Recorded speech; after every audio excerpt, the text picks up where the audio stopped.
Welcome to the channel. In today's video, we're taking a closer look at one of the most recognisable diesel locomotives introduced by British Rail during the transition from steam to electrification, the British Rail Class 50. Originally built by English Electric between 1967 and 1968 at the Vulcan Foundry in Newton-le-Willows, these Type 4 locomotives were designed to meet an urgent operational requirement. At that time, key sections of the West Coast Main Line, particularly north of Crewe, remained unelectrified. There was a clear need for a high-powered diesel capable of hauling express passenger services at sustained speeds over long distances. A total of 50 locomotives were produced, initially numbered D400 to D449. They were leased to British Rail and subsequently renumbered under the top system as Class 50. Each unit was powered by a 2,700 horsepower English Electric 16C SVT engine and capable of reaching speeds up to 100 miles per hour. These specifications placed the Class 50 firmly within the upper echelon of British diesel performance during that period. In their early years, the Class 50s were deployed on the northern stretches of the West Coast Main Line, where they operated until electrification extended further north. Once displaced from these duties, they were transferred to the Western region, where they became a regular sight on services from London, Paddington and Waterloo to Exeter, the West Country, and beyond. While the locomotives were known for their performance and acceleration, they developed a mixed reputation in service. Their early operational life was plagued by reliability issues, primarily due to the complexity of their electronic systems. In response, British Rail initiated a comprehensive refurbishment programme starting in 1979.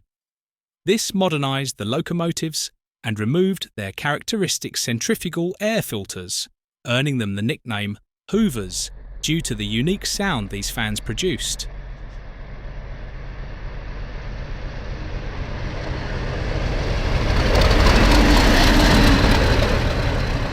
Though the refurbishment improved mechanical reliability, it also altered their identity, removing the sound that had become part of their appeal.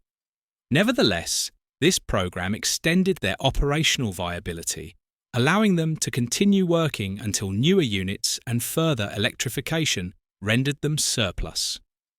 By the early 1990s, with the introduction of multiple units such as the Class 159 and increasing coverage of electrified routes, the Class 50s began to be withdrawn. The final example was retired from mainline service in 1994. Of the 50 locomotives constructed, 18 have been preserved, a significant proportion, underscoring the affection in which these machines are held by enthusiasts and preservation groups alike. Notable preserved examples include 50,000 Severn Hercules and 50,000 49 Defiance, both maintained by the Class 50 Alliance and regularly operated at events and galas. 50,000 33 Glorious in working condition at the Severn Valley Railway, 50,000 29 Renown and 50,000 30 Repulse, undergoing long-term restoration at Peak Rail. Preserved examples can also be seen on other heritage lines, such as the Mid-Norfolk Railway and Swanage Railway, where they continue to represent an important chapter in British diesel traction history. In assessing the legacy of the Class 50, one must consider both its engineering and its context. Mechanically, the class was not without its shortcomings, particularly in its early years, but it fulfilled a crucial role in British Rail's motive power strategy during a period of major transition. Strategically, the Class 50 was a stopgap, bridging the gap between ageing steam operations, first-generation diesels, and the ongoing rollout of electrification. Emotionally, however, it occupies a lasting place in British railway culture, valued by crews, enthusiasts, and passengers alike. The story of the Class 50 raises a number of reflective questions. Had they been constructed with simpler, more robust systems, Might they have enjoyed a longer, less troubled service life?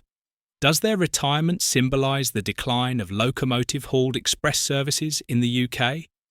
And as we increasingly embrace electrification and alternative fuels, what can the experience of these diesel giants still teach us about power, reliability, and railway innovation?